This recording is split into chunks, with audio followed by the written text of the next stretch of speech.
al proyecto AVE Doña Ana, los artistas con Doña Ana, desde la Fundación Meta Miami, en conjunto con la Estación Biológica y CECIP y la Fundación Biodiversidad. Le damos la bienvenida y muchísimas gracias por estar aquí.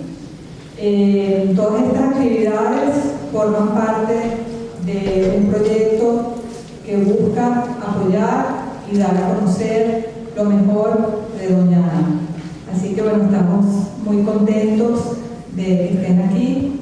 Incluye un ciclo de cine que en la salida pueden ver la programación. Mañana tenemos proyección a las 7 de la noche, los viernes, y hemos tenido una serie de conversatorios en torno al arte y la naturaleza. Entre varios que hemos tenido sobre la literatura en Doña Ana, y hoy tenemos el momento para hablar de la fotografía y Doña Ana. Próximamente también vamos a hablar de la pintura, y clausuramos el 12 de febrero y el horario es de 9 de la mañana a 9 de la noche. Voy a presentar al gran Héctor Garrido, muy querido por muchas personas. Yo estoy impresionada como cuando digo Héctor Garrido todo el mundo, ¡wow! Héctor Garrido.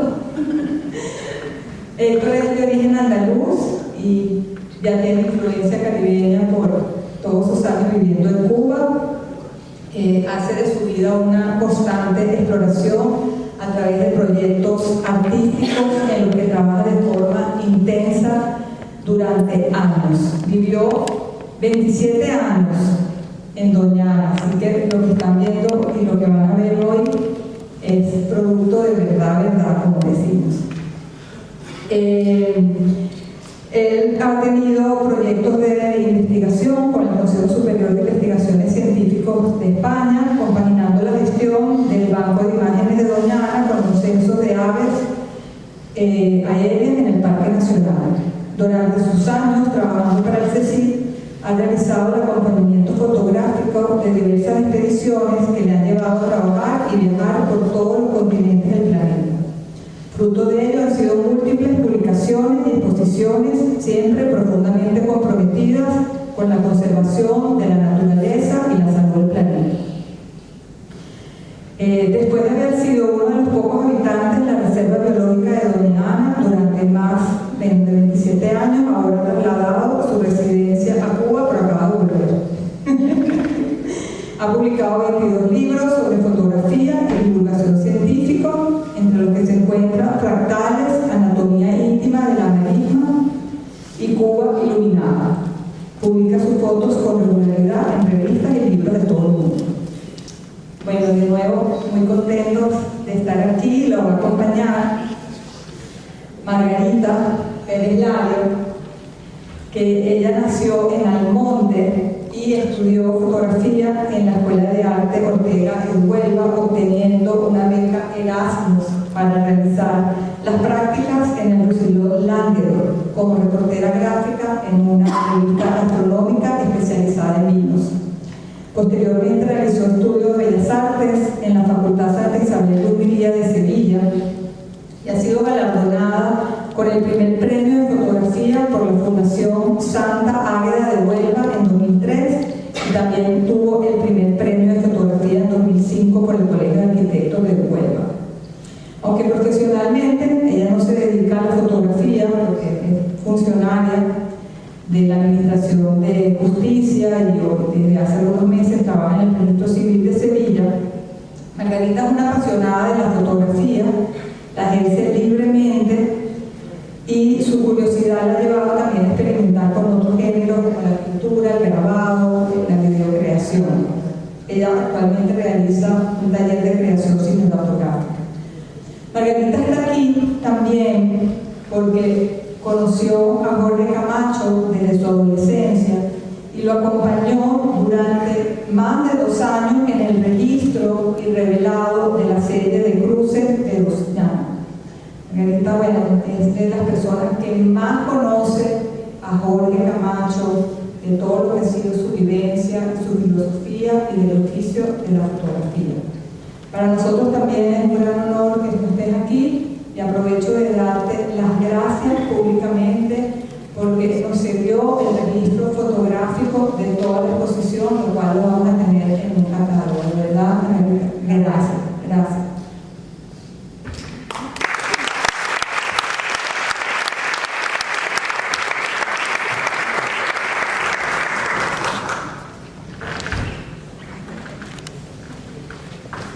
Buenas noches, muchas gracias, gracias a todos, muy emocionante ver tantas personas queridas, tantas caras que han formado parte de toda una vida en Doñana y veros aquí hoy, pues, espero que os pueda interesar todo lo que vamos a contar. A mí me ha tocado en este ciclo tan interesante hablar de la fotografía en Doñana y realmente es un tema que aparte de mi relación profesional es que me apasiona realmente porque Doñana es lo que es o ha llegado a ser lo que es por la fotografía. Realmente la fotografía, sin la fotografía no se hubiera podido conformar el Doñana mitológico, imaginario, por el que hemos transitado todos, ¿no?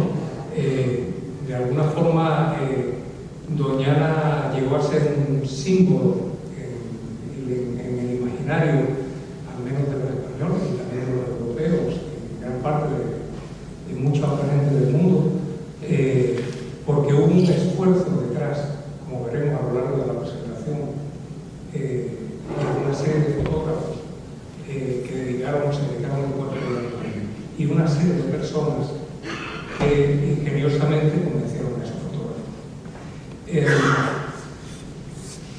Esto no es una visión exhaustiva, no vamos a pasar por todos y cada uno de los fotógrafos que han trabajado en Doñana.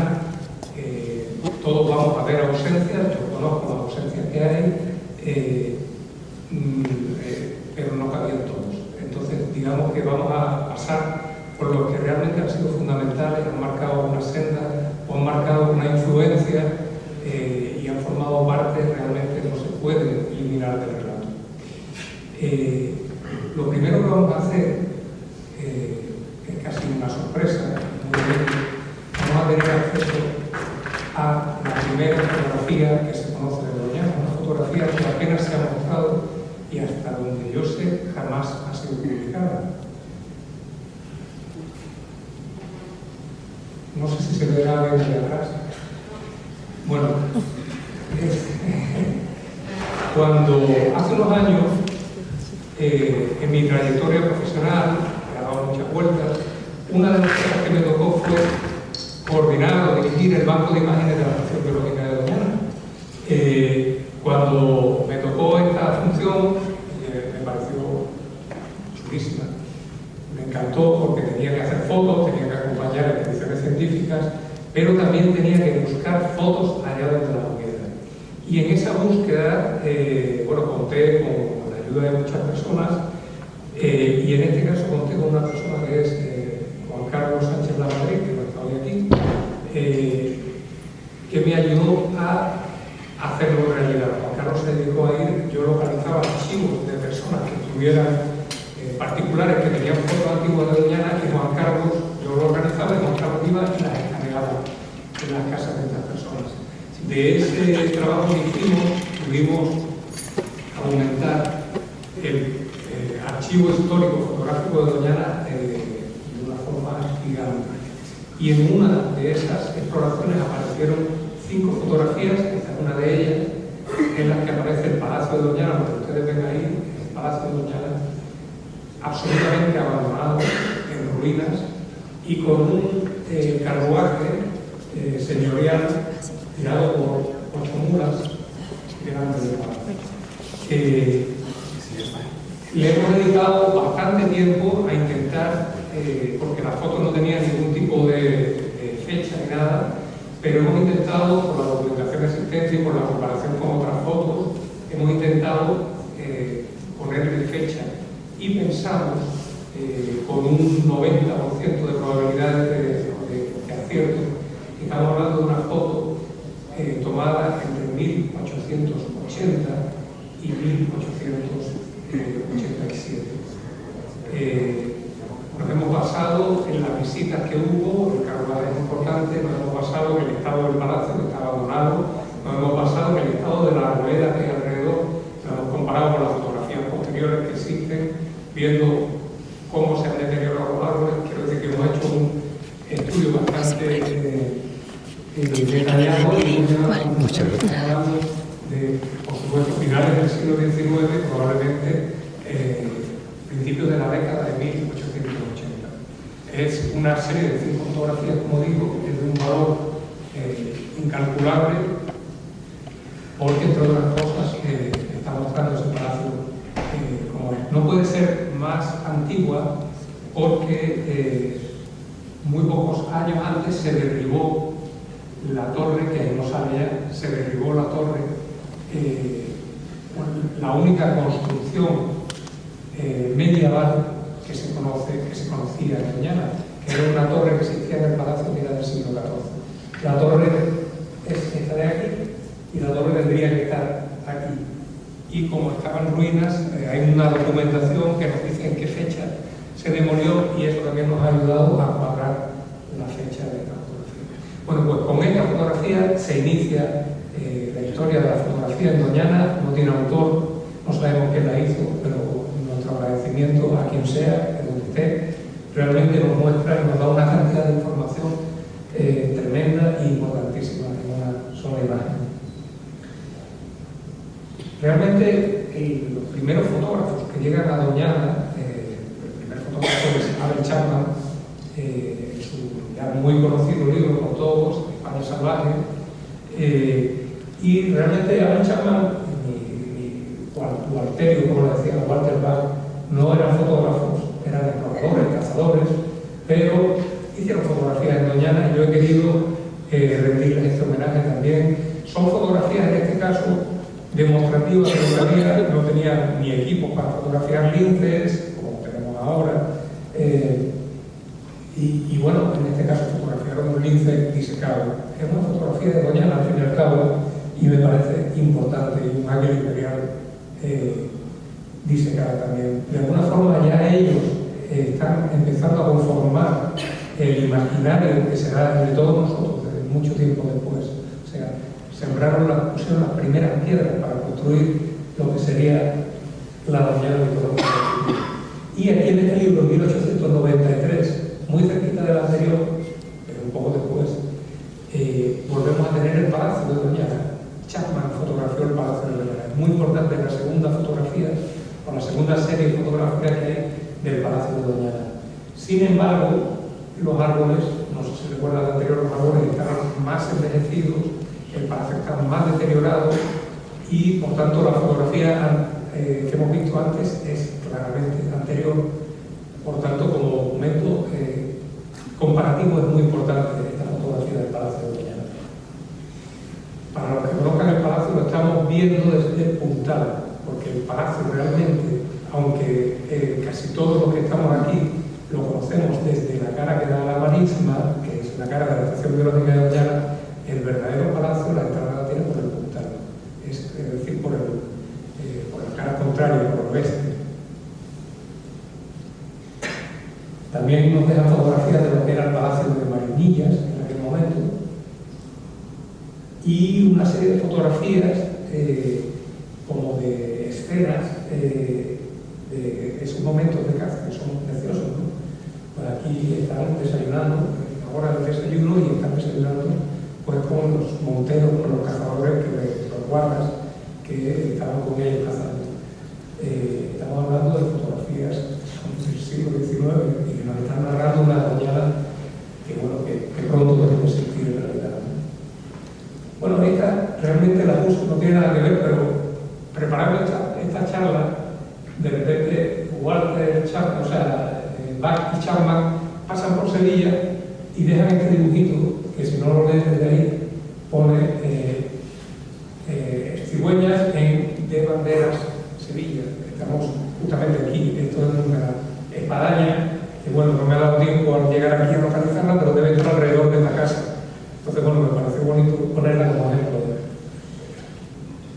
Inmediatamente después, en 1899, se publica otro libro que se llama 2 meses en el Guadalquivir, como ven, no Guadalquivir, sino Guadalquivir, en el que también aparecen una serie de fotografías. Estas fotografías ya tienen, algunas de ellas, algunas de sus colecciones, tienen un marcado carácter etnográfico. Por ejemplo, aquí hay una serie de fotografías que están narrando una maniobra que hacían los cazadores de patos antiguamente, que es la que se escondían detrás del caballo para acercarse a los patos. Los cazadores habían aprendido a mover las piernas a través del caballo y podían acercarse y mataban grandes cantidades de patos. Una maniobra muy conocida entre los antiguos cazadores que se llamaban pateros. Eran los pateros. Y es muy bonito porque este autor hizo la maniobra completa y fue explicándola foto a foto cómo funciona y cómo se veía desde los diferentes ángulos. Entonces es una pieza etnográfica espectacular, realmente es fantástico. Y entre las muchas fotos que tiene ese libro, ya un libro donde abundan las fotos, tiene esta, que para mí, estamos hablando del año 1899, a punto de terminar el siglo XIX, para mí esta podría ser el primer, ¿cómo lo denominaría? El primer paso artístico de la fotografía en Doñana. Es la primera vez que, más que solo demostrativo, hay una intencionalidad compositiva y hay como un juego compositivo que invita a ver algo más. Estamos viendo un flamenco muerto en la marisma de Doñana. Podía haber hecho una foto desde arriba, normal, pero sin embargo ha querido agacharse y poner el horizonte de manera que nos cree una sensación distinta de soledad, de abandono, de la muerte, al fin y al cabo, del flamenco, ¿no? Para mí esto es un primer paso, o sea, ya hemos pasado, hemos dado ese paso delicado que es de la simple fotografía demostrativa a un primer intento de expresión, ¿no? de sentimiento. Después de aquello se publica en 1903 este libro en el que ya hay fotografías específicas de fauna en su ambiente. Estamos viendo un nido, no recuerdo en este momento de qué era, y carpetas en la colonia, en una de las colonias de las pajareras. No han sido siempre las mismas pajareras. La pajarera de Doñana que todos tenemos en mente, que en este momento ni siquiera existe, en las pajareras de la Fuente del Duque, esto probablemente eran las pajareras de la Algaida o las de Martinazo, que en aquel momento existían. Y las fotografías están muy retocadas manualmente hasta el punto de que hay veces que uno duda si son fotografías o no, pero son bases fotográficas retocadas y a veces iluminadas. Bueno, no sé si se ve una ave fría en un nido. Siguiendo, fíjense que son autores extranjeros, los españoles aún no han tomado sus cámaras fotográficas. Coincide con un momento, sobre todo finales del siglo XIX, ya levemente a principios del XX, en que se produce un fenómeno de viajeros, principalmente centroeuropeos e ingleses, que vienen a España, a los países del sur en general y a España en concreto, a explorar esos territorios que aún consideran ellos que son salvajes y bueno, de una manera a veces no muy respetuosa, la verdad, se adentran en esos territorios y nos describen a los españoles casi como si fuéramos criaturas, además de las criaturas que ellos encontraron. Pero en todo caso, los libros, aquellos exploradores románticos del siglo XIX o principios del XX que venían, muchos de ellos eran cazadores y los que eran cazadores querían venir a Doñana a matar esas cantidades grandes de aves, jabalíes y lo que sea. Entonces, muchos de ellos dejan estos retratos que son fantásticos. Chapman y Bach vuelven a escribir un segundo libro, ellos visitan Doñana durante mucho tiempo tienen alquiladas las tierras de Doñana, llegan a tener alquilado el cazadero de Doñana para ellos, para su disfrute, y escriben un segundo libro que es La España Inexplorada. Si ustedes no han leído alguno de los dos, España Inexplorada o España Salvaje, son realmente joyas, están muy bien escritos y además son unas descripciones espectaculares y siempre sorprendentes desde nuestra tierra. Y en esta segunda ocasión, Chapman ha traído de Inglaterra una cámara panorámica y con ella, bueno, pues, trabaja diferentes paisajes de Doñana, y ya aquí estamos, digamos, viendo un paso más evolutivo en la fotografía. Estamos disfrutando ya, lo que pasa es que las reproducciones en los libros son muy malas aún, pero podemos disfrutar realmente, bueno, de esa sensación que esas fotos panorámicas nos pueden dar de entrar dentro del paisaje. Ahí estamos viendo una de las lagunas y las dunas en este caso. Las pajareras, en este caso la laguna del Taraje, que era el conjunto de lagunas que incluía la laguna de Santolaya. Y bueno, escenas en las que estaban inmersos ellos en los lances de caza. La caza en el Cerro de los Ánsares, saben que en el Cerro de los Ánsares hacían unos huecos que se llamaban aros, donde se metían los cazadores, se escondían y ponían cimbeles, o sea, falsos patos o reclamos alrededor, y disparaban a los ánsares al amanecer.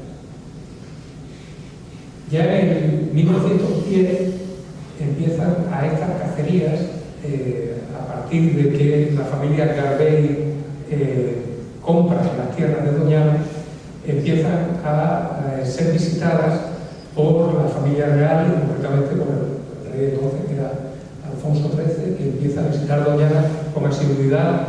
Viene bastantes veces entre el año 1910 y el año 1920, se producen muchas visitas, casi anuales. Y en esas visitas, las más de las veces se hacía acompañar por algún fotógrafo. Por tanto, tenemos una documentación magnífica a partir del año 1910. Se produce una cantidad de fotografías en Doñana que nunca antes se había producido. Los autores son diferentes y actualmente están distribuidas en muchos archivos un poco regados, digamos, o no hay un solo archivo, que era una de las intenciones que teníamos. Como dije al principio de la conferencia, queríamos hacer un único archivo que lo tuviera todo, que bueno, aún no se ha logrado, yo espero que continúen, aunque yo me haya ido, que continúen en ello, porque realmente es un afán que es importante que Doñana tenga un único archivo donde se pueda concentrar al menos copias en digital de todo lo que se ha producido en Doñana.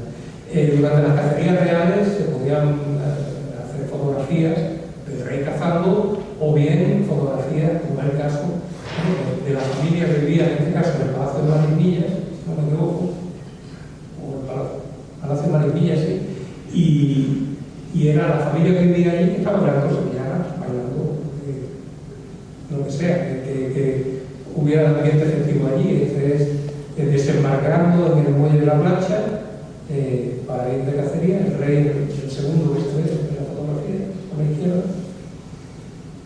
Y William Farrer, en el año 1912, es el primer fotógrafo que monta un hide es lo que se conoce, una timera en español, es la caseta en la que un fotógrafo de naturaleza se esconde para hacer fotografías.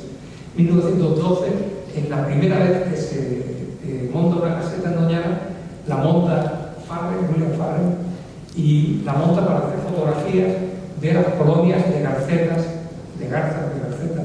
en Doñana.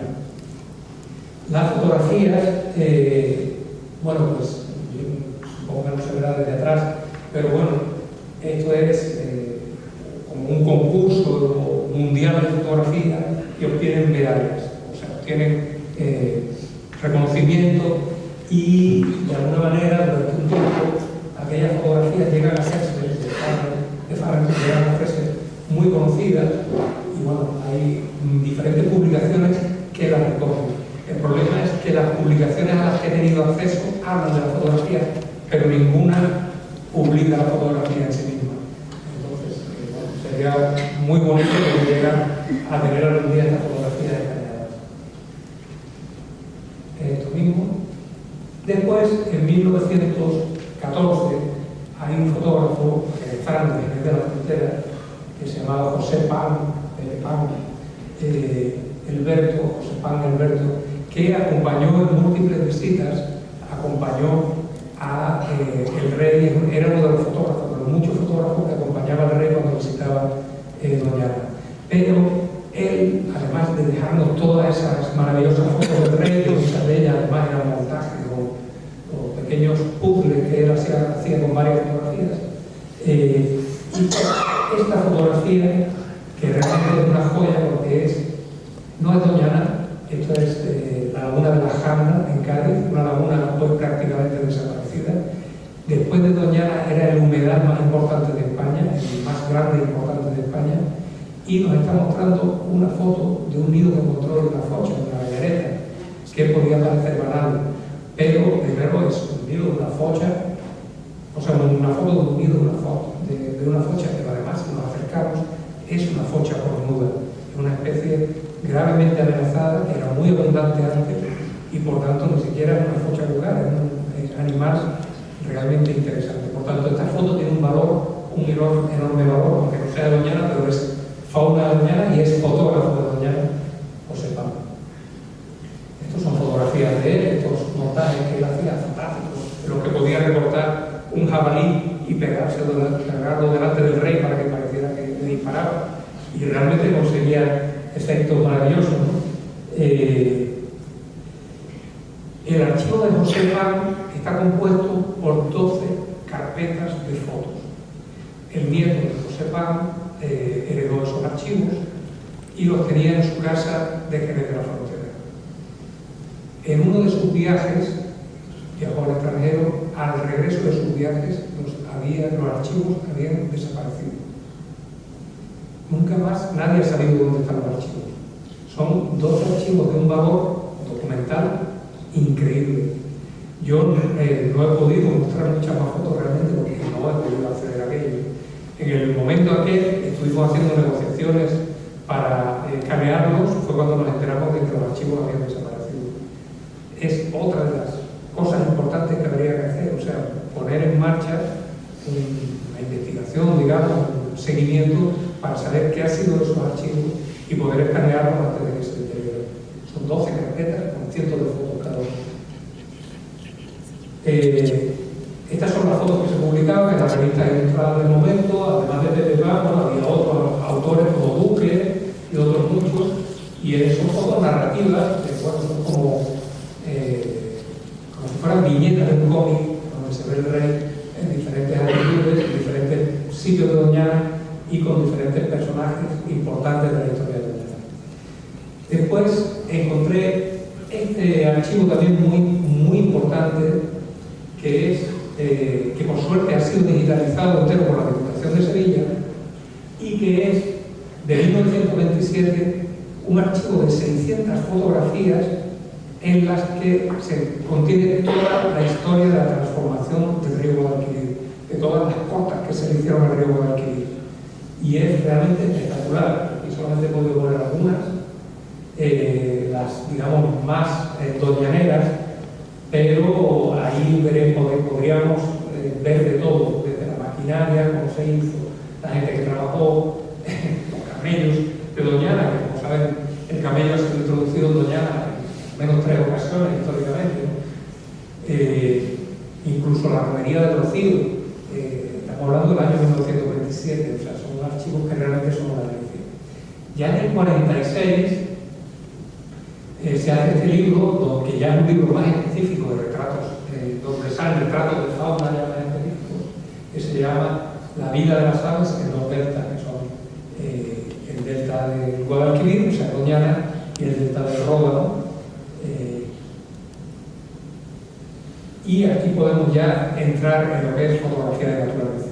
O sea, vimos antes la de Farre, que era el programa pasado bastante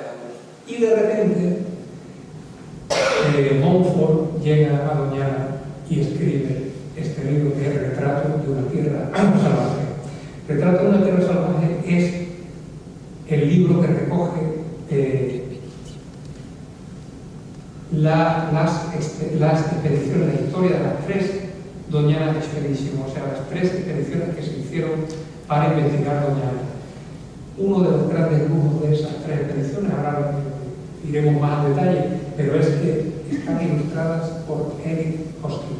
Eric Hosking era el fotógrafo más importante de naturaleza del mundo. O sea, cuando Eric Hosking llega a Doñana, ya él era un mito, como todos los demás que componían la expedición.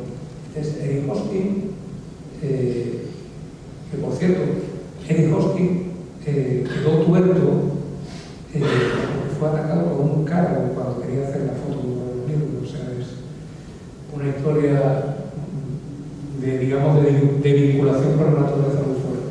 Eric Hosking monta los primeros observatorios para hacer fotografías en esta expedición, la tercera de las 3 expediciones, y se hacen las fotografías, las primeras y probablemente las más maravillosas fotografías que se han hecho de muchas de las fauna de Doñana.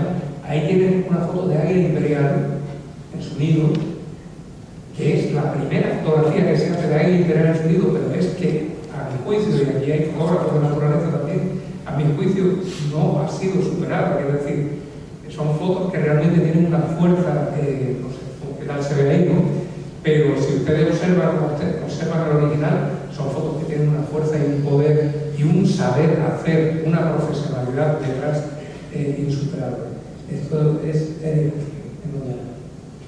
Milagros reales, garcetas, ya estamos viendo garcetas, pero ya no es una foto de garceta, es una foto en la que hay un trabajo de autoría detrás, en la que hay un fotógrafo de ley detrás. Y esta es la Doñana Expedition, la tercera de la Doñana Expedition. Casi todos eran extranjeros, menos 2, casi todos eran ingleses, y ahí hay gente del calibre, pues Peterson, Holland, son los autores de la primera guía de aves del mundo, que todos la hemos tenido en mano porque nos han gustado las aves, la guía Peterson, ellos son los autores, ellos están ahí. Está Lord Allenbrock, está Montfort, que es el director, digamos, está Huxley, todas las personas que hay ahí son importantísimas. Y está este señor de aquí, que es el que les facilitaba, Mauricio González, bodeguero, que les facilitaba y que hacía que todo fuera posible. Y entre toda esa gente maravillosa e importante, había un español más pequeñito y humilde, que se llamaba José Antonio Valverde. José Antonio Valverde ni siquiera hablaba inglés en ese momento. Ni siquiera, apenas se podía comunicar con ellos. Su comunicación con ellos era dificultosa. Y para los ingleses, sobre todo en los primeros tiempos de la expedición, esta expedición duró 2 meses, en los primeros tiempos de la expedición casi pasó desapercibido. No se dieron cuenta de que tenían un diamante, y no en bruto, era un diamante completo ya. Él había trabajado en el Sáhara, había trabajado mucho en Doñana, llevaba muchos años junto a Francisco Perlis trabajando en Doñana. Estamos hablando del año 58, él llevaba concretamente desde el año 1952 en Doñana anillando aves, pero para los ingleses, al menos Valverde lo describía así, casi fue una imposición llevar españoles para no quedar mal, porque no podía ser, la expedición no podía ser solo de ingleses.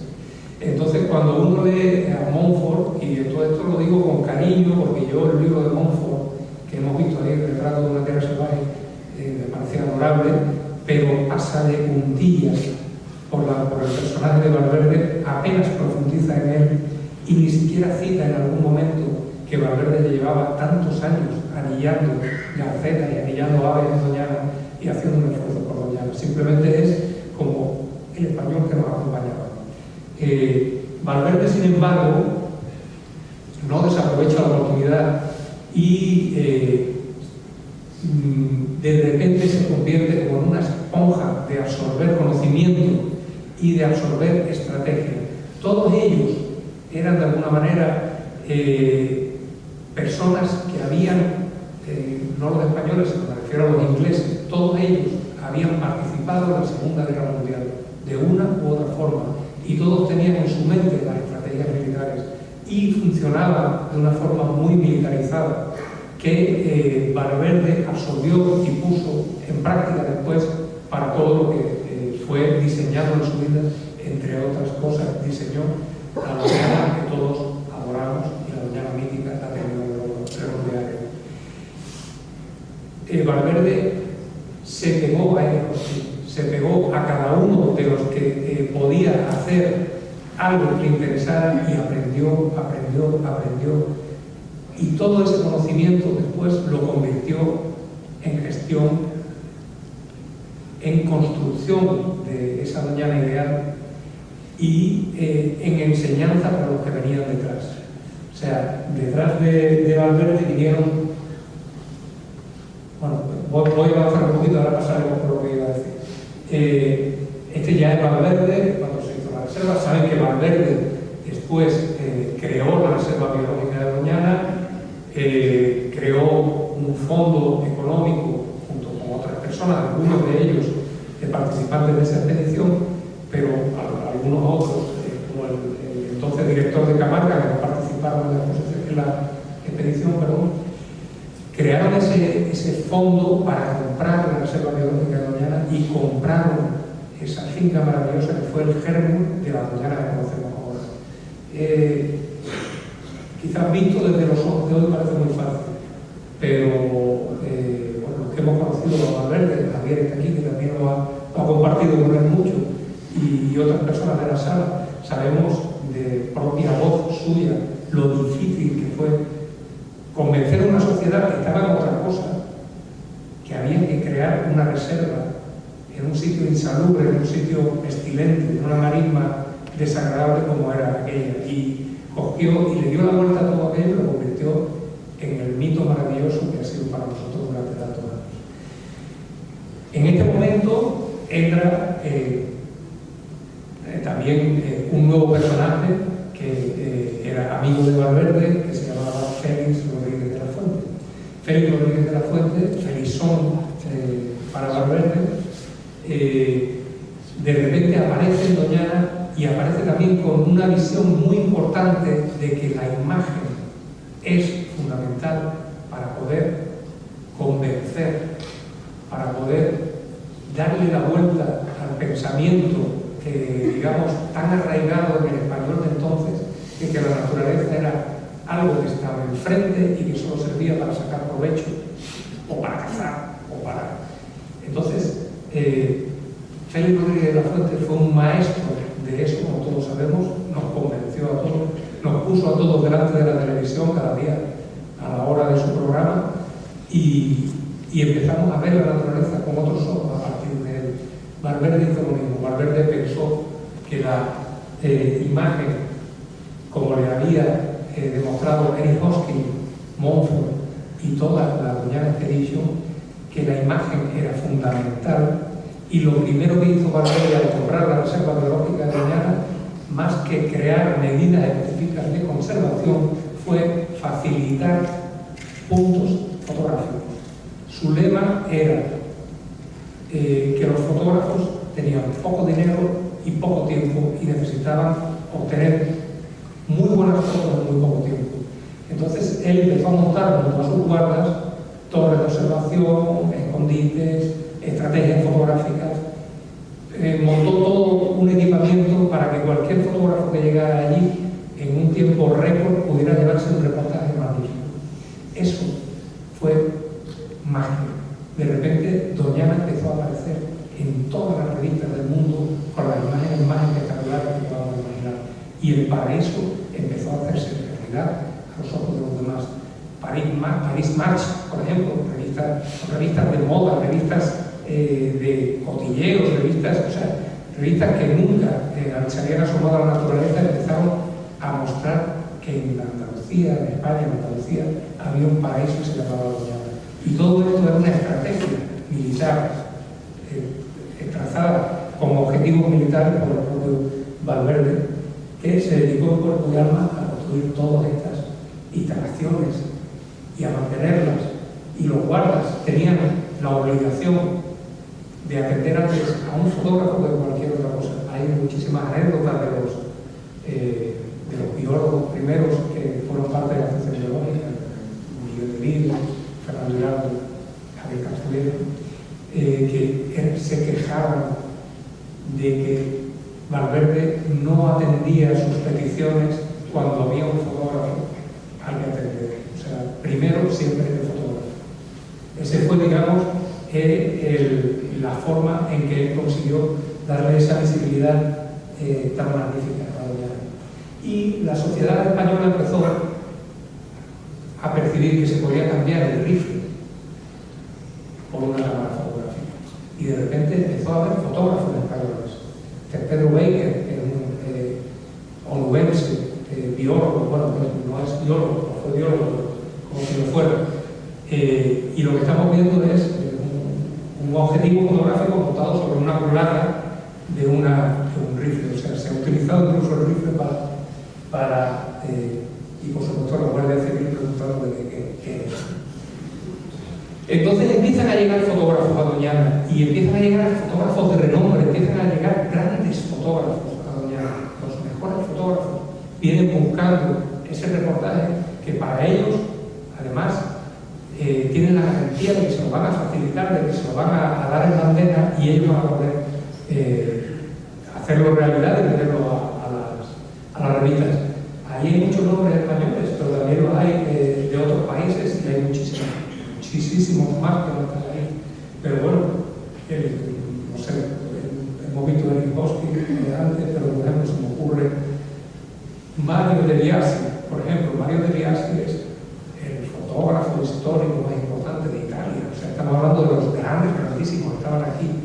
Valverde lo consiguió traer a los fotógrafos. Y hay un nombre ahí, Boucher, que es un francés, el tercero, cuarto, por el final, del que quiero hablar ahora. Boucher, en el año 1967, publica un libro de apariencia humilde que se llama Andalucía Salvaje. Cuando uno observa el libro, cuando yo lo he observado con el paso de los años, no he sido capaz de describir el porqué de lo que voy a contar, pero lo que voy a contar es una realidad. Cuando en mis manos cayó este libro, o sea, yo sabía lo que era Doñana, conocía lo que era Doñana, yo era un niño, y no sé, en casa de un gran amigo, Juan Manuel Seis Dedos, de repente estaba este libro. Por alguna razón, este libro estaba allí, yo a lo mejor tenía 6, 7 años, y de repente me puse a leer el libro. Era un libro más de naturaleza, aparentemente, pero les puedo asegurar que me golpeó. Era un libro donde la naturaleza aparecía con ojos de artista. O sea, era un artista mirando la naturaleza. Es un libro que realmente me ha influido muchísimo, uno de los libros que más me ha influido en mi carrera, pero es que con el paso de los años he ido encontrando que no solo fue a mí, es que fue ocurrió con muchas otras personas, como veremos más adelante. Hay un artista andaluz que es Juan del Junco, no sé si lo han oído hablar. Juan del Junco, prácticamente toda su obra, de toda su vida, está basada en este libro, en el golpe que recibió, el golpe de efecto que recibió al ojear este libro. Un libro fantástico que, ya digo, viéndolo por los años, a lo mejor no soy capaz bien de explicar qué ocurrió, pero yo cuando abrí estas páginas vi esto, mi concepción de lo que se podía mostrar de la naturaleza y del hombre de la naturaleza cambió radicalmente y para siempre. Es de Boucher y es el año 1967. Han llegado muchos fotógrafos a Doñana. Ya tengo que empezar a comprimir y empezar a saltarme fotógrafos porque ya empiezo a ver muchos. Pero en el año 1977, un muchacho, que Valverde había incorporado a su equipo y que le había dado la potestad de ser fotógrafo y de acompañar, ser fotógrafo y acompañar sobre todo a los fotógrafos que vinieran como ayudante, hizo esta fotografía. Se llamaba Antonio Camoyán. Antonio Camoyán, que falleció hace relativamente poco, y fue uno de los grandes, después uno de los grandes de la fotografía, hizo esta fotografía, y esta fotografía realmente lo encumbró en ese momento y lo llevó a un punto muy cercano, pues, a la maestría de los fotógrafos españoles, entendiendo maestría como el que marca una línea para que seguir. Este es Antonio Camoyán. Ocurrió que hizo esta fotografía, la fotografía se publicó, la fotografía fue muy vista, empezó a crear en ese imaginario, incorporó la imagen de las pajareras de Doñana. Las pajareras habían saltado de la Algaida a la Fuente del Duque y se habían subido arriba de los alcornoques. Las garzas, las espátulas, las cigüeñas ya vivían arriba de los árboles, ya no estaban en el matorral, y entonces las imágenes se podían hacer, que podemos ver, eran estas. Esto, junto con un dibujo que hizo después Joaquín López Rojas de las pajareras de Doñana, grabó con fuego la imagen de Doñana más allá del lince y del águila imperial. También había una imagen paisajística del árbol como hábitat, como casa, como lugar que albergaba vida. Pero esta imagen, ese año, 1977, formó parte de una tirada de sellos españoles que se publicaron con el lema Europa. 8 millones de sellos. Y de repente Doñana estaba en todas las cartas. Doñana estaba en todas las partes. Había también una necesidad de refresco en la imagen del sello. Fíjense la fecha y ustedes me entienden lo que quiero decir. Había que refrescar y poner una imagen fresca y de naturaleza. Igual que le había pasado a los centroeuropeos e ingleses después de la Segunda Guerra Mundial, que necesitaban publicar reportajes de naturaleza, y eso nos ayudó mucho a Doñana a esa recepción de reportajes. Bueno, pues esto encumbró a Antonio Camoyán, y es como su seña de identidad en la foto de Doñana. Poco antes de fallecer, llamó un día muy apurado y me dijo: oye, bromeando, porque él bromeaba, me dijo: oye, no te lo vas a creer, pero es que me voy a morir y necesito que me hagas un retrato. Voy para allá. Y se vino a Doñana, donde yo vivía en aquel momento, y fuimos al lugar donde había hecho la foto, que es ese alcornoque que hay detrás, ya muerto el alcornoque, y le hice el retrato. Después le hice muchos más, porque no se murió tan pronto. Dio verdad. Pero le hice este, y le hice uno en el que él quisiera tocar el sol con sus dedos, y el alcornoque detrás. Y después llegamos a un punto muy importante, que es 1994, nos da un salto grande, yo lo sé, pero tenemos que apurarnos también, y llegamos a Jorge Camacho. Jorge Camacho no era fotógrafo, pero las fotografías que hizo de Doñana son fundamentales. Jorge Camacho realmente trajo de la mano el arte, el gran arte que nos trajo Doñana. Nos enseñó a mirar Doñana de otra manera, y además de sus cuadros maravillosos que ustedes han visto en la exposición, hizo un trabajo sobre las cruces, o sea, los árboles muertos que hay en las dunas, sobre el que no me voy a extender ahora porque vamos a hablar después de Margarita, esa es la parte de Margarita, no se lo puedo decir. Pero Jorge Camacho y yo, bueno, tuve la suerte de conocerlo, de ser su amigo en los últimos años. Hay uno de los autores de este libro, junto con Jorge Camacho, anda oculto en la sala, no quiero señalar, ¿vale? Y entonces tuve el honor de conocer a Jorge Camacho después de que hiciera este trabajo, no durante el trabajo, porque tomó la mala costumbre de pasar por mi casa a tomar café de vez en cuando.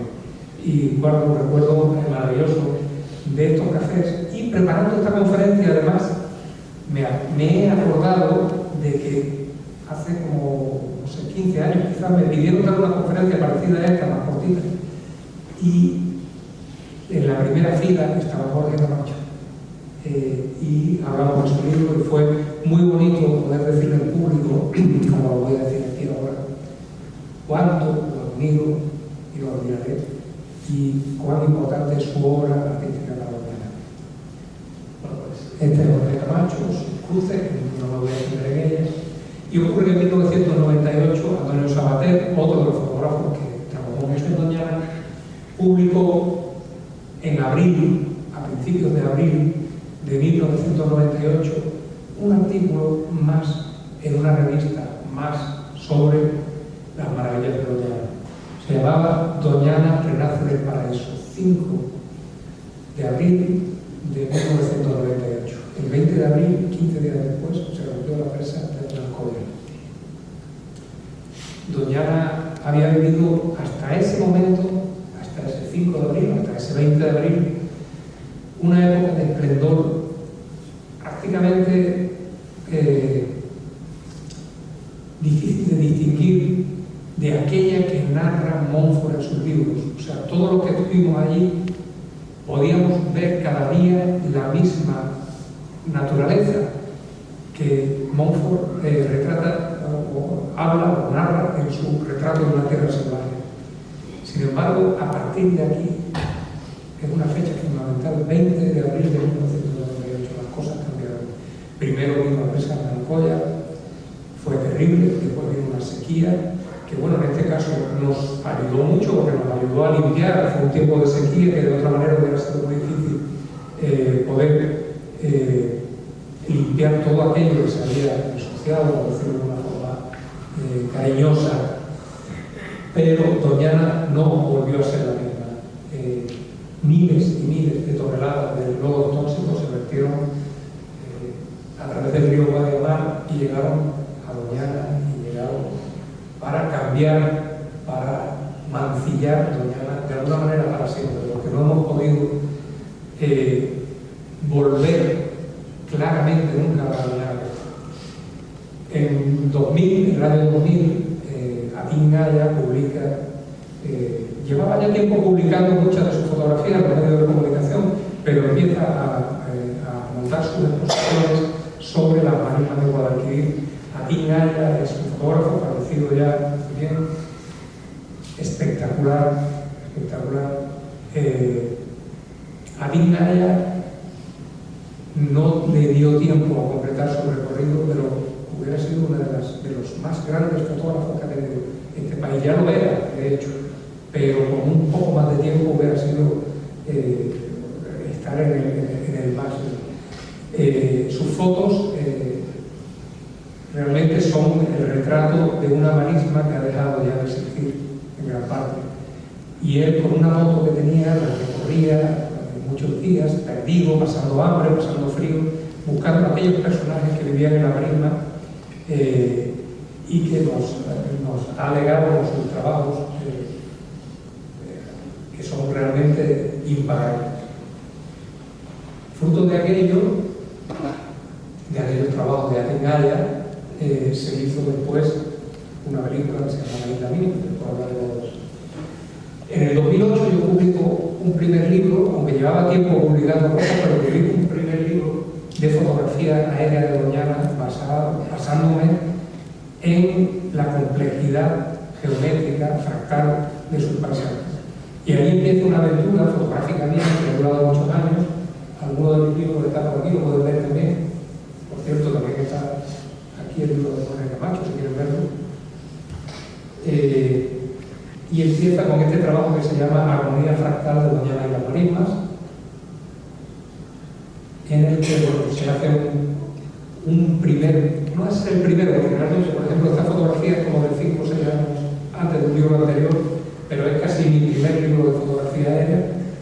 Y en el año 2009 volvemos a poner Doñana otra vez en los colorines, en los millones de reproducciones, y en este caso me tocó a mí, como dice yo, y fue un sello, un billete de lotería que a mí no me tocó, no sé si alguien me tocó. En el 2009, José María Pérez de Ayala publica su libro Viajeros de Doñana. José María Pérez de Ayala, aunque no es tan conocido por muchos como fotógrafo, probablemente es el fotógrafo de Doñana que más libros de fotos de Doñana ha publicado, y realmente ha formado parte de esa construcción del ideal de Doñana. José María también falleció hace poquito. Y este fue como uno de sus libros más queridos, al que más cariño le puso, y se llamó Viajeros de Doñana. Cogió todos los libros de firmas de gente que había pasado por Doñana, había dejado su firma, y con las firmas y sus fotos compuso este libro que es una maravilla.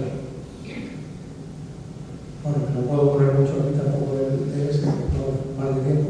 Y en el 2014 se estrena la película basada en las fotos de Atín Gaya y en las fotografías aéreas mías, que se llama La Isla Mínima, de Alberto Rodríguez. Alberto, con ese mundo que le sugirió a Atín Gaya, más aquello de mis fotos aéreas, formó aquel guión junto a Rafael, con su guionista.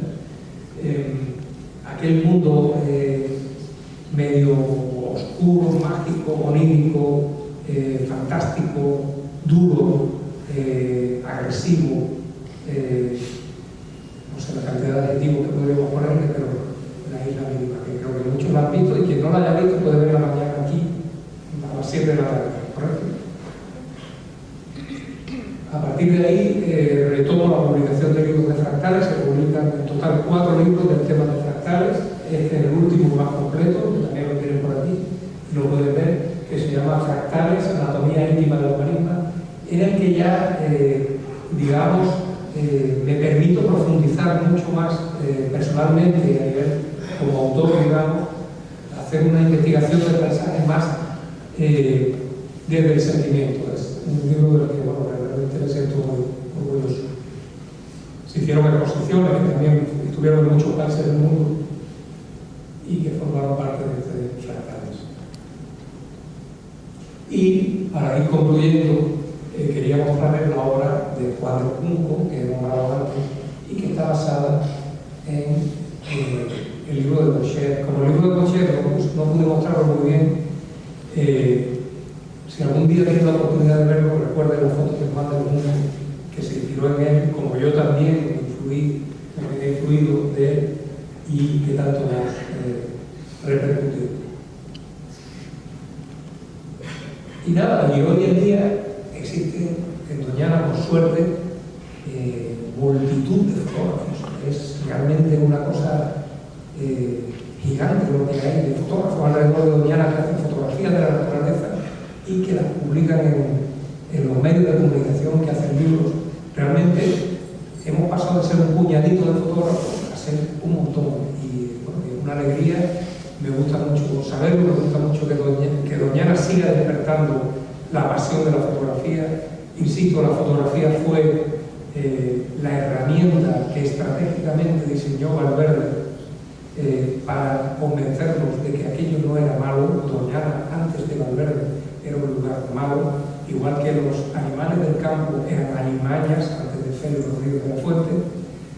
Todo eso fue un trabajo muy profundo que hicieron sobre nosotros, al cual creo que debemos estarles muy agradecidos, y Doñana sobre todo, y a Valverde en particular. Hubo muchos Valverdes antes de Valverde.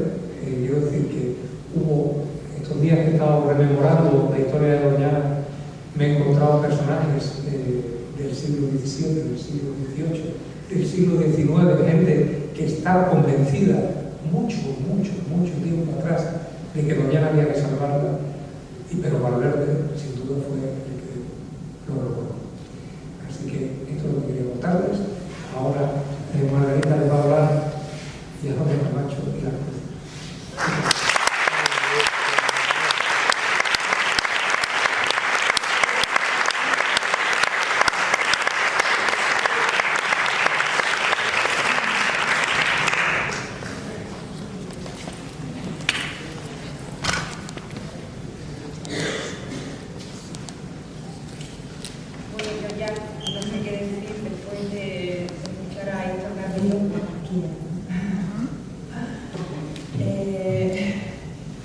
Voy a empezar con los agradecimientos.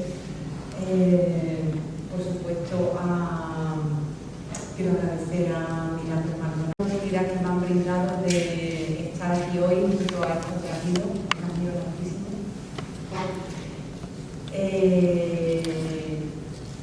También a Juan Carlos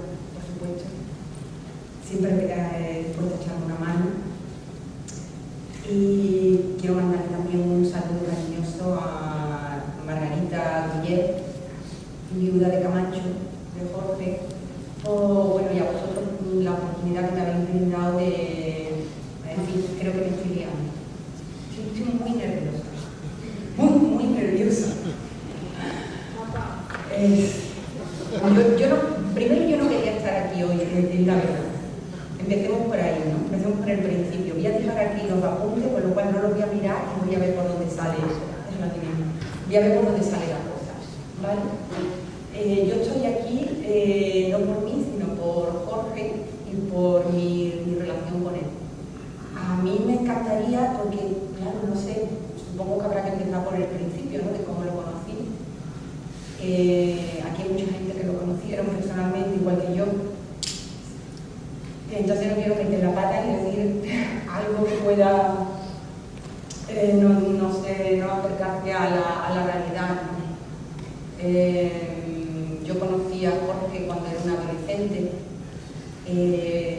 frecuentaba mi casa con asiduidad a través de mi padre, a través del flamenco, por la peña flamenca, mi padre como aficionado al flamenco y Jorge como aficionado a cualquier cosa que pudiera provocarle un estímulo creativo, ¿no? A él le gustaba mucho la música, de hecho él quería ser pianista, me contaba.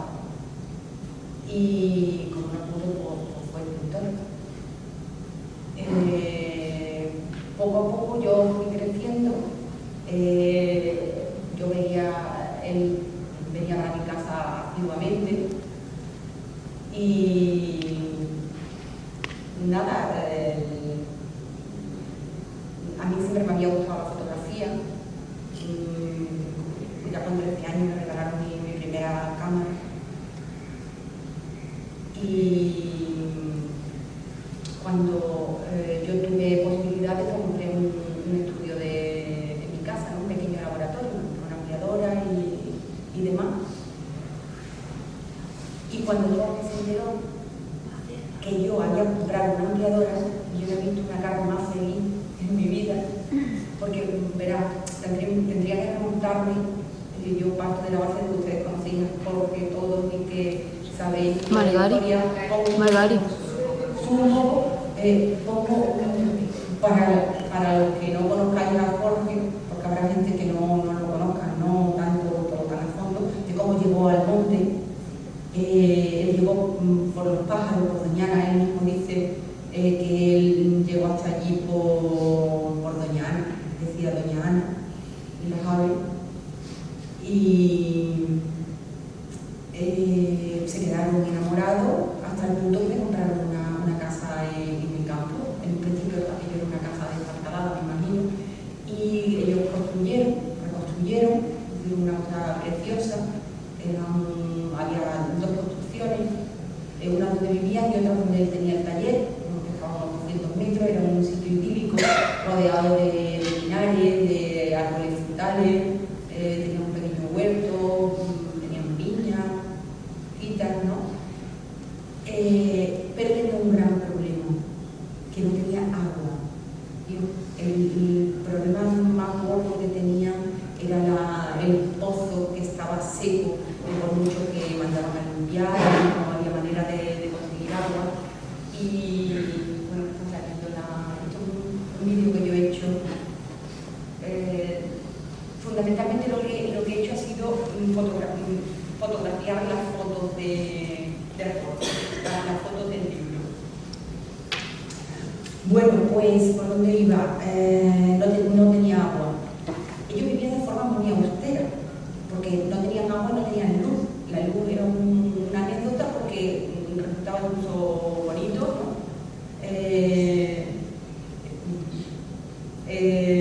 Aquello era la luz de las velas o del camping gas por la noche. Por ejemplo, a la nevera pues, tenían una bombona de butano, pero el agua era más complicado. Entonces iban frecuentemente a mi casa por garrafas gigantes de agua. O sea, era una trabajera absoluta, vamos, vivían con una austeridad casi monacal. Pero claro, la pasión era la naturaleza, estar cerca de Doñana, los pájaros, la fauna, todo lo que la rodeaba. Bueno, el caso es que él no podía tener una ampliadora porque no tenía luz eléctrica y además no tenía agua, que parece una tontería, pero en la fotografía analógica sabemos, los que hemos hecho fotografía, que la limpieza del papel es fundamental. Tienes que dejar correr el agua bien para limpiar del resto de productos químicos la fotografía, si no, aquello pues, con el tiempo termina cogiendo una coloración no deseada. El caso es que cuando él se enteró que yo había instalado una meteadora y tenía un cuarto oscuro, flipó un colores, ¿no? Yo me imagino también que él, en el proyecto de las cruces, seguramente lo tenía en mente desde el primer día que llegó a Doñana y vio aquello y dijo, esto forma parte de mi universo creativo, ¿no? Porque estaba ya en sus padres, efectivamente, antes de que él no sé si son personajes auténticos, y ahí empezó la aventura, el proyecto en el que me involucró durante 2 o 3 años, porque fue en el 91, 92, 93 y en el 94 se publicó el libro. Ahora mismo no recuerdo, participaba el Consejo Superior de Investigaciones Científicas detrás, fue uno de los patrocinadores y el Monte, efectivamente. Se presentó en la Casa Colón con motivo de una exposición con motivo del 20 aniversario del Festival de Cine Iberoamericano de Huelva, donde ese año precisamente lo invitaron a él como jurado del festival. Se hicieron también, aparte de un póster que aparece por ahí en amarillo, lo habéis visto ya, se hicieron también con ese mismo póster, se imprimieron en camisetas, que yo tengo guardada la mía, camiseta negra con ese fondo, con ese dibujo amarillo. Y bueno,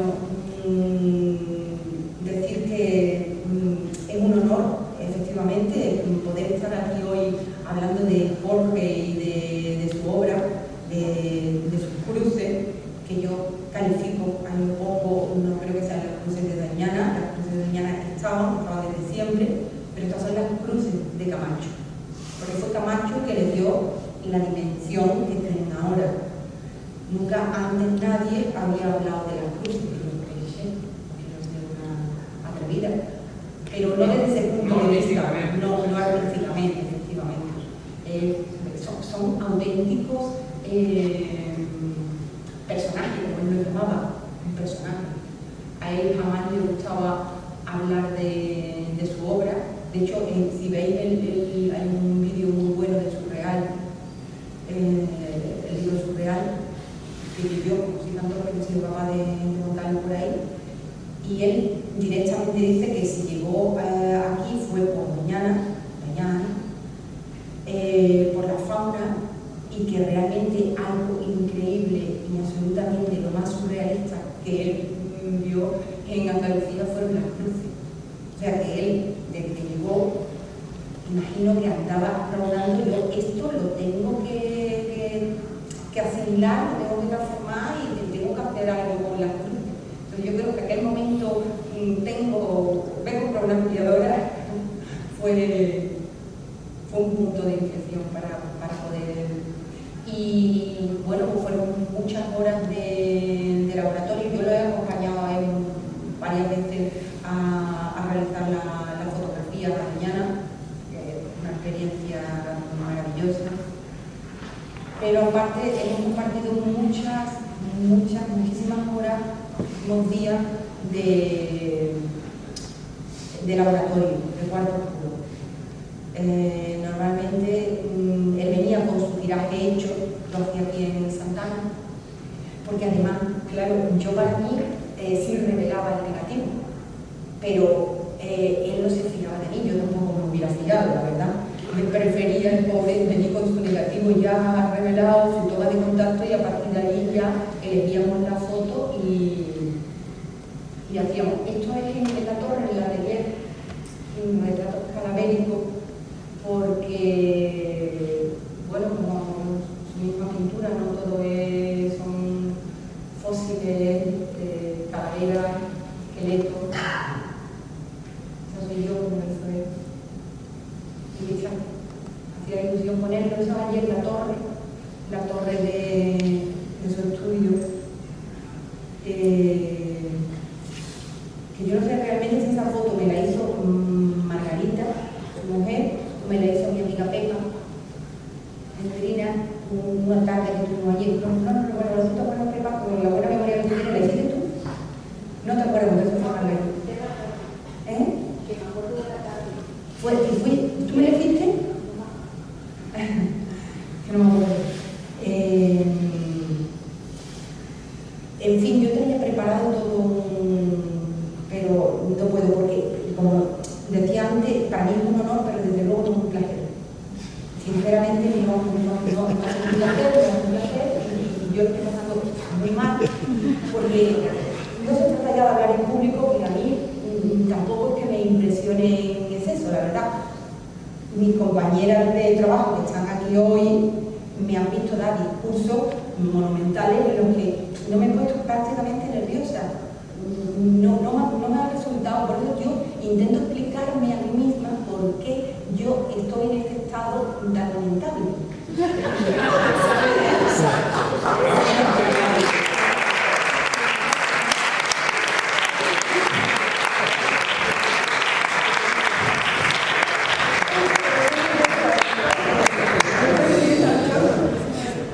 Y sinceramente yo creo que es porque me están removiendo todas las entrañas. No quiero llorar, porque hasta ahora me estoy comportando. Sí, gracias. Me estoy comportando porque yo quería contar muchas cosas. Y quiero contar tantas cosas que al final no cuentan nada, porque es tan inconmensurable mi relación con Jorge que voy a contar. Ha sido mi maestro de vida. Siempre decía, por la montaña mágica, mi maestro de lectura a todos los niveles, no solamente artístico, ha sido mi segundo padre. Con Juan Carlos siempre comentamos que, bueno, esto lo digo yo, que Jorge, que no tuvo hijos, dejó una cantidad de huérfanos impresionante. Y porque Juan Carlos y yo siempre hablamos de esa orfandad en la que nos hemos quedado, ¿no? Y no digo ya Juan Carlos, porque aquí está Juan Villa, colaborador, amigo, Rocío, su mujer, Rocío Millán. No quiero saltarme a nadie ni dejarme, pero con los que hemos tenido, con los que han tenido con él una relación tan estrecha o más que la que he tenido yo, ¿no? Y bueno, respecto a Juan Carlos, yo creo que es figura fundamental, figura fundamental en las cruces. Juan Carlos es coautor. Efectivamente. Juan Carlos, ¿te puedes levantar un momento, por favor, para que te vea? Bravo, Juan Carlos.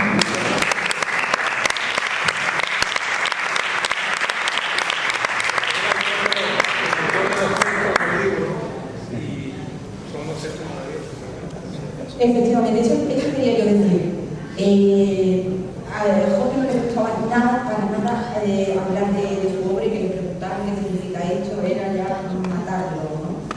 Y él siempre me decía, o yo le preguntaba, digo, ¿qué personaje, verdad? Y dice, sí, ¿verdad? Vale, ¿tú crees? Sí, pues sí. Y por eso ya lo damos por sentado y lo damos por finalizado porque no había más explicación. Y me pierdo y me voy. ¿Me podéis interrumpir cuando queráis? Querido. Sí, lo hago yo si quieres.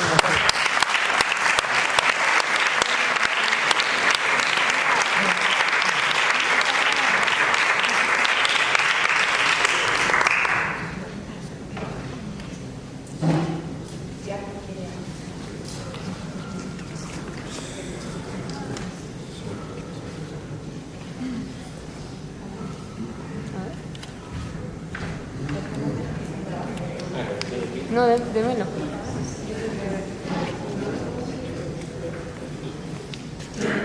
Toma.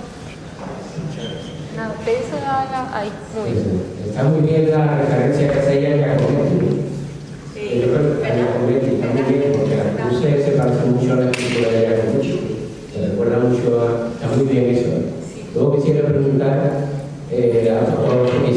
preguntarle, en las primeras fotografías que habéis puesto aparece un sello, Universidad de California. ¿Eso, el archivo sigue allí en California, todos esos archivos?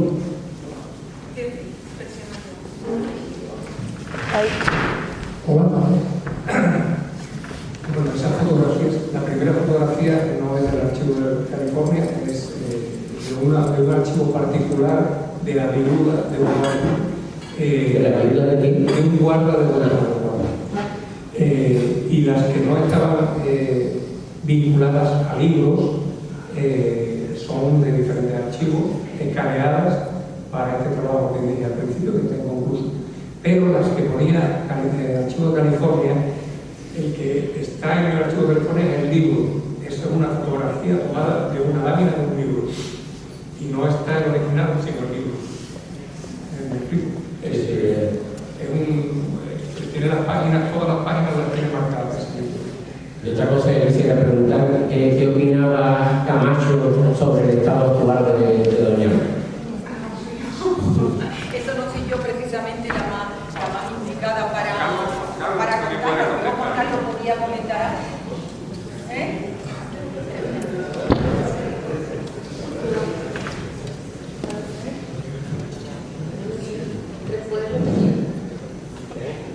La pregunta que ¿Qué opinaba Camacho de la actualidad sobre el estado actual de Doñana, el estado lamentable de...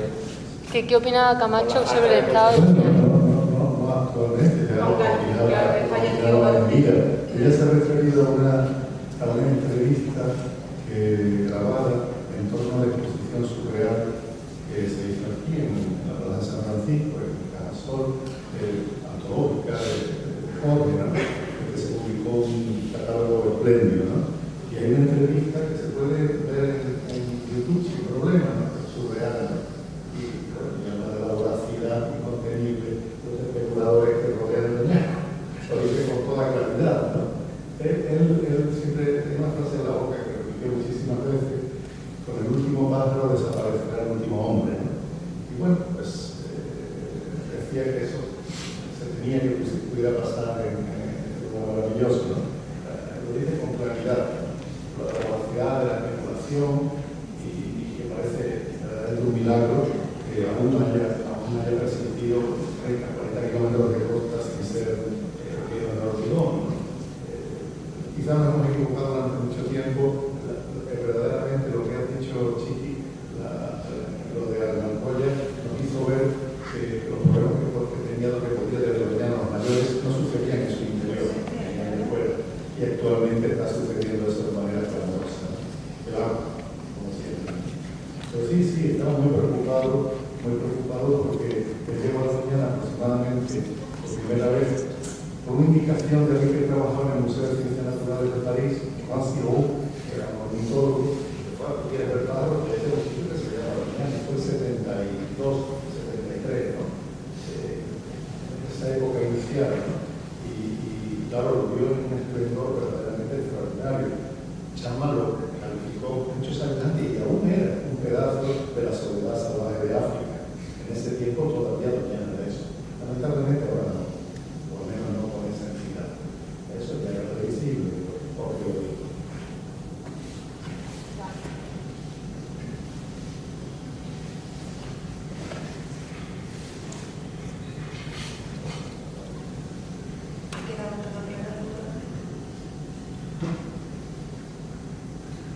Doñana como un trozo del paraíso. Lo que hemos conocido de Doñana esplendorosa, sabemos que no mentía. Aquello era realmente un lugar especial en el mundo. Lo que sí es verdad es que no siempre fue así. Yo he estado varios años fuera y justo cuando me iba a ir recibí un regalo de Carlos Morenés, Martín de Morreto, me mandó un libro que acababa de publicar y recibí el libro pero no pude leerlo. Entonces lo guardé en una caja y ahora cuando he regresado he abierto la caja y he leído el libro, acabo de terminar de leerlo. El libro se llama Historia de Doñana. La mayoría de las veces, y aquí hay algunas personas que me pueden corroborar lo que voy a decir porque se han dedicado a esto, la mayoría de las veces todas, lo que han hecho es copiarse unos de otros. O sea, han ido al libro que alguien había escrito antes y han vuelto a decir lo mismo, pero esto es como en el juego ese fantástico infantil, en que nos contamos una cosa, una mentirilla, y se la decimos al que está delante, y el que está delante, el que está delante, y las verdades o mentiras se van cambiando hasta que al final se cuenta una cosa que no tiene nada que ver con la realidad. Entonces, en muchos de los libros que han narrado la historia de Doñana, realmente se han dicho cosas que no coinciden realmente con lo que ocurrió, o con lo que fue, o lo que parece que fue. Pero Carlos Morenés, en este libro, ha hecho un trabajo increíble de prospección en los archivos antiguos. Concretamente se ha sumergido algo que todos siempre hemos tenido mucha ganas de hacer, que es sumergirnos en el archivo de la Casa Local de Medina Sidonia, que es donde se encuentra toda la documentación histórica de la Doñana. Y él tuvo la dicha de poder hacerlo y poder documentarse realmente de lo que había ocurrido. Cuando uno lo lee de corrido, basándose en documentos, y no en lo que dijeron, sino en lo que escribieron, gente que no tenía mayor interés, porque los documentos son el acta de lo que ocurrió ese día, pero en ese acta describen cuántos alcornoques hay en Doñana, dónde están identificados los barcos, o si hay, cómo no entrarlo. O sea, cuando uno lee todo eso de corrido, de repente se da cuenta de que Doñana muchas veces ha pasado por momentos críticos, muy críticos, tan críticos como de ahora. Quiero que recuerden la primera fotografía que les puse, en la que el Palacio de Doñana estaba destruido, casi destruido. Pocos años después se reconstruyó. Y fue el palacio maravilloso que después volvió a quedar abandonado hasta que llegó al verde y volvió a darle esa faz que le conocemos hoy. Pero alrededor de ese palacio del final del siglo XIX que estaba destruido, toda Doñana estaba destruida. Al final del siglo XIX, Doñana había sido saqueada, organizada, prácticamente en los documentos dice que el jabalí se había llegado a extinguir. Estamos hablando del siglo XIX. O sea, el jabalí es un animal que a algunas pelas se puede extinguir, es muy difícil de extinguir, es un animal de reproducción fácil. Y fue tal la agresividad por la que se entró en Doñana que se llegó a extinguir el jabalí. Quiero contar de otras especies, lo que sea. La masa forestal de Doñana llegó a desaparecer por completo. El alcornocal de Doñana ha tenido que ser restituido por las diversas familias que lo han gestionado a lo largo de la historia. Al menos en 4 ocasiones han sembrado alcornoques porque habían desaparecido completamente, absolutamente. Una de las veces para construir barcos para la Armada Invencible, otra de las veces cuando la desamortización, que el pueblo entró en tropel a sacar provecho de la tierra de Doñana. Entonces Doñana ha sido una tierra muy maltratada, y probablemente es probable que el único momento de esplendor, tal como lo conocemos nosotros, que haya tenido en su historia fue el que conocimos, el que narra Montfort, el que protegió Valverde y el que vivimos mucho de lo que estamos en esta sala. En 1998 nos dimos cuenta, muy bien Juan Carlos, por el detalle de que el peligro no estaba dentro, que estaba fuera. Pero el peligro ha seguido ahí, sigue ahí y aumenta cada día. Y no podemos detenerlo. O sea, no podemos hacer que dejen de traer agua de Doñana. Podemos hacer maquillaje, parece que, pero realmente se extrae mucha agua de su suelo de Doñana. Tanta que prácticamente es imposible que la laguna vuelva a llenarse. Lo hace años, independientemente de que haya sequía o no, hace años que el charco del Toro no se llena. Que la laguna del Brezo ni existe ya. O sea, son lagunas que han dejado de existir. Entonces, todas esas fuerzas que están presionando alrededor de Doñana para sacar ese provecho, cada uno en su línea, es muy difícil hacerlo desaparecer. Entonces, el panorama es complicado, pero también digo, no es la primera vez que Doñana pasa por aquí. No sé qué pensaría Jorge en el día de hoy, pero sí sé que en aquel momento sí lo sufría. Doñana era muy querida por Jorge, o sea, Jorge era un amante pasional de Doñana, que se tumbaba en las dunas para oírla, ¿no? Para sentirla en su piel, ¿no? Y abrazaba los árboles. Entonces, sí, la vio maltratada y fue consciente y sufrido consciente de ello.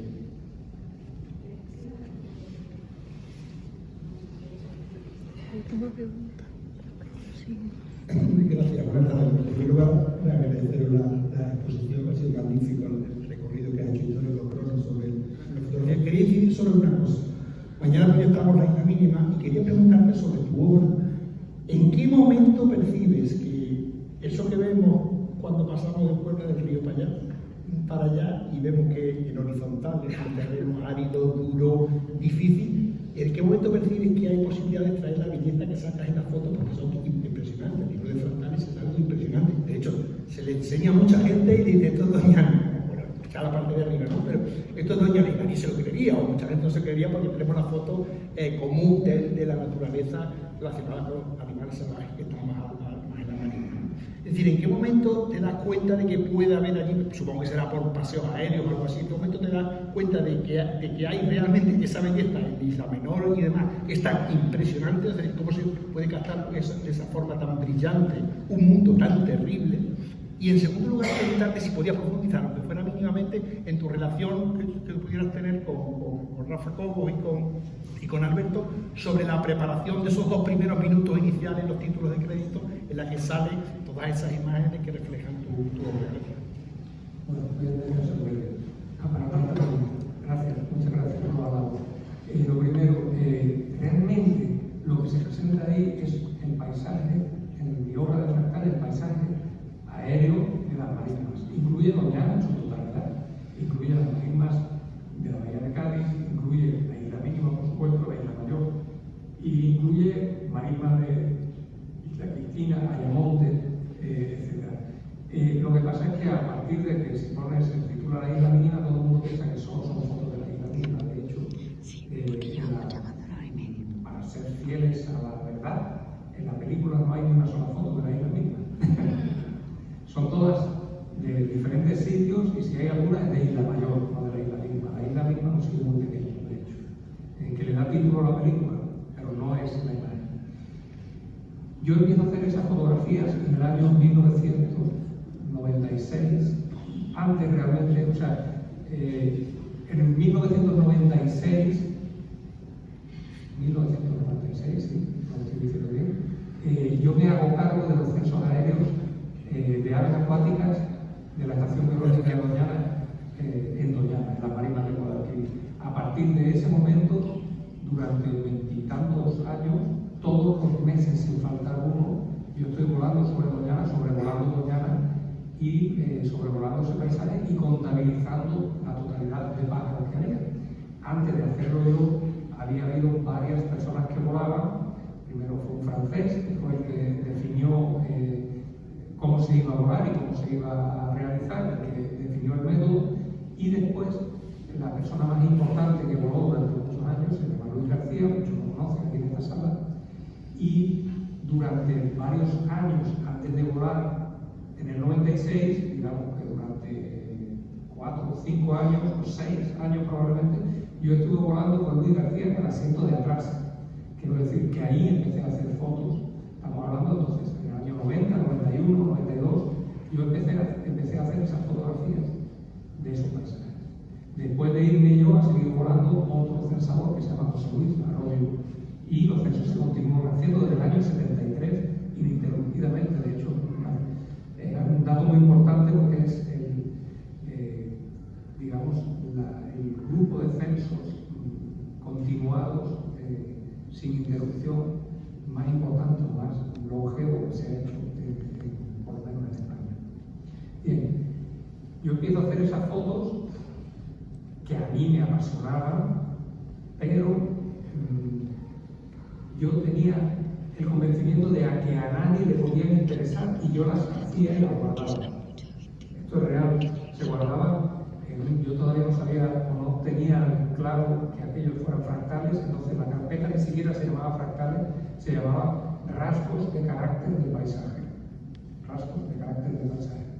Y iba guardando estas fotos allí hasta que un día las compartí con el que era entonces, ya estamos hablando del año 98 probablemente, las compartí con el que era entonces el director de la Estación Biológica de Doñana, Fernando Hiraldo. Y él me dijo, quiero que a él le apasionaron nada más verlas, yo me sorprendí mucho y me dijo, quiero enseñárselas a una persona, me das permiso, y se la mandó a un cristalógrafo del Instituto de Ciencias de la Tierra de Granada, del CSIC. Este señor me llamó inmediatamente que recibió las fotos y me dijo, tú sabes lo que estás fotografiando, eso se llaman fractales, quiero conocerte. Total, que 48 horas más tarde él había cogido un coche, había viajado hasta Doñana y empezamos a pasear por las dunas, estuvimos 3 días paseando y hablando y él explicándome y haciéndome entender lo que eran los fractales. Ese señor es Juan Manuel García Ruiz, es un sabio, es uno de los grandes científicos españoles y bueno, tengo el honor de ser su amigo además, porque es una persona que tiene un nivel de sabiduría increíble.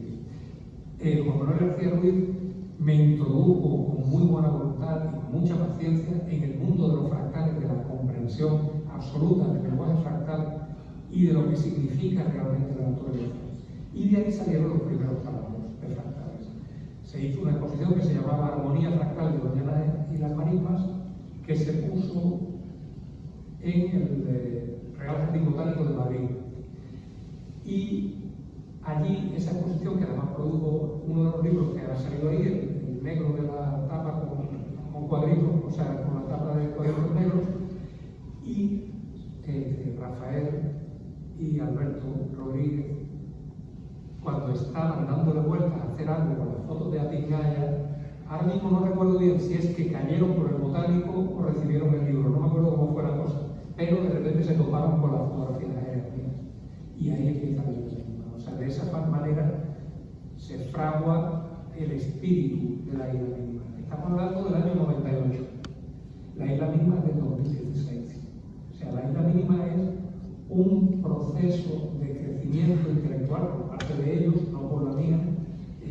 Yo estaba ajeno a lo que estaban haciendo ellos y Atingaya también estaba ajeno a eso. Y ellos estaban trabajando, creciendo en ese proceso. Y de repente, un buen día, yo recibo una llamada telefónica de una amiga mía, que es Manuela Ocón.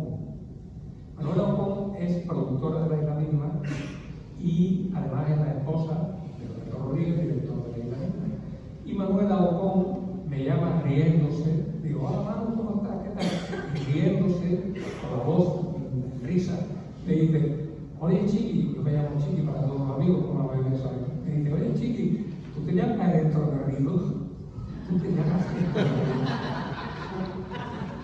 Y digo, ¿por qué? Dice, porque es que tenemos una carpeta en nuestro ordenador que pone Héctor Garrido desde el año 98, llena de fotos. La tenían en el escritorio del ordenador, porque estamos preparando una película y llevo viendo esa carpeta desde el año 98 sin saber que eres tú, y me acabo de enterar. Manuel Gómez y yo éramos amigos de niños, éramos amigos del grupo, éramos un grupo de amigos de Huelva, en el que estábamos mucho, incluyendo a Manuela.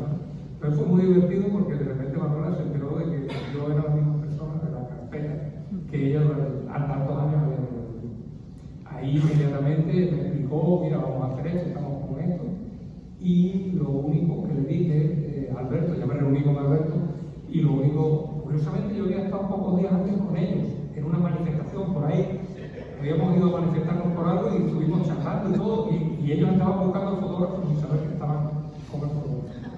Bueno, pues en esto lo único que Alberto me dijo, una cosa que para mí al principio me puso un poco en alerta, es que queremos que las fotografías se muevan. Y yo como fotógrafo, como autor, aquello me puso un poco nervioso. Entonces lo único que le dije es, está bien, pero yo quiero como que aprobar el resultado final. O sea, si las fotografías se van a mover, si se van si se va a hacer una animación, yo tengo que aprobar el resultado final para que se parezca a lo que yo vi. Entonces Alberto me dijo, y eso me calmó, me dijo, no, las fotografías quedarán exactamente como tú las viste cuando volaste. Y entonces fue muy bonito porque ahí empecé a participar en la película. Entonces Alberto, cuando tenía ya la animación preparada, me llamaba, yo iba a la moviola, a la sala de edición, y me sentaba con Alberto y veíamos lo que habían preparado, corregíamos y decíamos, no, las bocetas no corren así, las bocetas corren de esta otra manera, o hay una foto, un caballo mueve la cola, tampoco lo mueven así.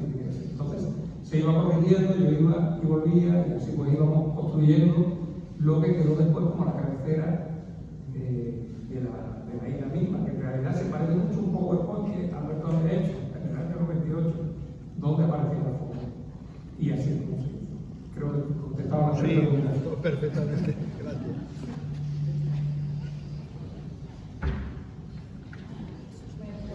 Motivos bueno, sí, porque aquí los motivos de horario. Me gustaría preguntar a Margarita que es verdad que Jorge, Después creo que fue el que vino, fue el Lobito con Juan Villa, y el libro, Sombra, que lo llamó, que se publicó un libro, pero no se terminó de, ese quedó a mitad así, inconcluso. Y así cualquier otro proyecto que él estuviera pendiente siempre intentaba involucrar. Y ya está, claro. Bueno, muchísimas gracias. Héctor, muchísimas gracias. La verdad fue una lección para todos, una historia increíble. Y a mí también, Margarita, porque bueno, la sensibilidad forma parte de todo lo que estamos en el mundo del arte, es así, pues. Y bueno, nos invitamos entonces mañana a la proyección de la película La Isla Mínima a las 7 de la noche. El próximo viernes 17 de enero tenemos a Javier Castroviejo hablando de Doña Ana y Adolfo Frío en torno a la exposición, el motivo de por qué estamos aquí en este viaje de vuelta. El jueves 23 de enero tenemos a Juan Lacomba hablando de Doña Ana y la pintura. El jueves 6 de febrero tenemos a Doña Ana y la danza, que tenemos aquí a Marta Sánchez. Gracias por estar aquí, Marta. Y el viernes 24 tenemos la película El hombre que salvó el paraíso, y el viernes 7 de febrero cerramos con el estreno de la película Doña Ana Reserva, Salvajes de Europa. Pueden ver también la programación en